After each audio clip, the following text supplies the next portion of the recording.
Okay, so we're finding the values of angles and triangles here, and also we're doing a bit of a flashback here in this unit earlier in the year when we we're looking at corresponding co-interior and alternate angles. Alright, so let's have a look at question 7 first though. It says the triangles below have exterior angles. Find the value of x for parts B to F. First you will need to calculate the value of A. So in A here, we need to find x. So we know that that's on a straight line. On any straight line, there's 180 degrees. So that means that that one's pretty simple. We just go 180, take away 150, x equals 180, take 150, which means that x equals 30 degrees. Okay. Important to set these out properly too. For B, here we need to find A first. So in every triangle, A is going to equal 180 because 180 degrees is how many degrees are in a triangle. And we take away the 60 and we take away the 80. So that means that A equals 40 degrees. And if A equals 40 degrees, x equals 180 minus 40. And the reason that is because x and A both lie on a straight line. And on a straight line we have 180 degrees. Okay? For C,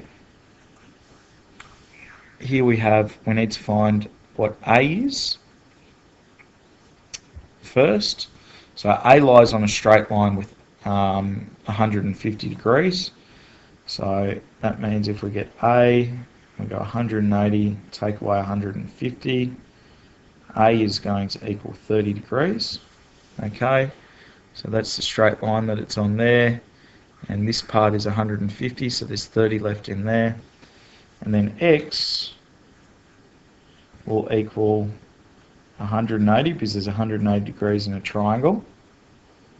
Take away the 30 that A equals, and take away the 90 degrees because we have a 90 degree angle there. So that means that x is going to equal 60 degrees. Okay, so that's how you work out those ones. These ones down here are a little bit trickier. We need to remember how to use those co-interior alternate angles and also what's the last one? I said it before, corresponding. So all I do with these ones is always extend my parallel lines. Okay, and here you have the Zorro rule. So whatever's in this angle will be in this angle. Okay, and that's an alternate angle.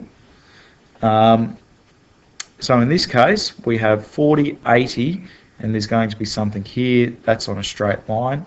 So this is going to be 60 degrees because obviously there's 180 degrees along the straight line, and which means that A will also be 60 degrees.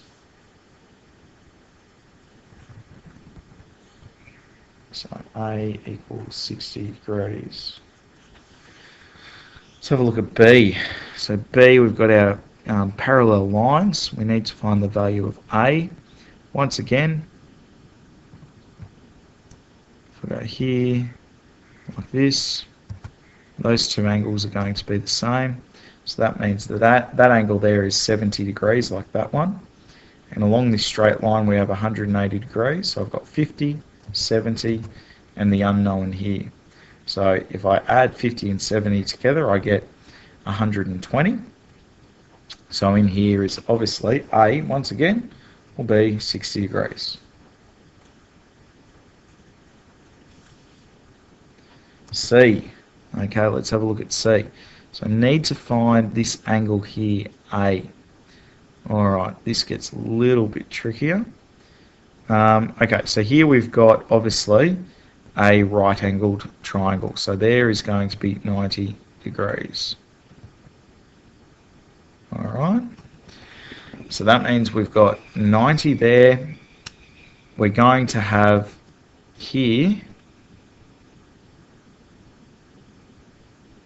if I just draw in these, okay, we can see a Z, which means that that's 35 as well.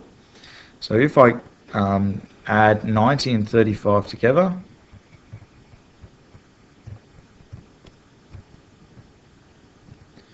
I get myself 125, and there is 180 degrees in this triangle. So if I know 125 degrees is taken up by these two angles, this must take up the rest. Alright, and 180 minus 125 is going to equal 55. Alright, so A equals 55.